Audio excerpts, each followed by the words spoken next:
સુરતમાં વારંવાર આગની ઘટનાઓ બની રહી છે, ત્યારે સુરતના ઔદ્યોગિક વિસ્તાર એવા સચિન જીઆઈડીસીના મકાનમાં સવારના સમયે ગેસ લીકેજ બાદ બાટલો ફાટતા 3 મહિલાઓ સહિત 4 લોકો દાઝી ગયા હતા, જેઓને તાત્કાલિક સારવાર માટે હોસ્પિટલે ખસેડ્યા હતા, જ્યાં એકની હાલત ગંભીર હોવાનું જાણવા મળ્યું છે.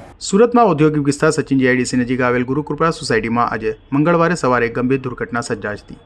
બરફની ફેક્ટરી પાસેના રહેણાંક વિસ્તારમાં એક મકાનમાં ગેસ સિલિન્ડરના લીકેજ બાદ અચાનક ફ્લેશ ફાયરની ઘટના બની હતી. આ ઘટનામાં 2 યુવતીઓ, એક મહિલા અને એક પુરુષ સહિત 4 લોકો દાઝી ગયા હતા, જેથી તેઓને તાત્કાલિક સારવાર માટે હોસ્પિટલે ખસેડાયા હતા. દાઝી ગયેલાઓમાં રિંકી હરિભાઈ પોલાઈ, ભાગ્યશ્રી હરિભાઈ પોલાઈ, સાલુબેન રામકુમાર મોહન અને હરિઓમ સુરેન્દ્ર યાદવ છે.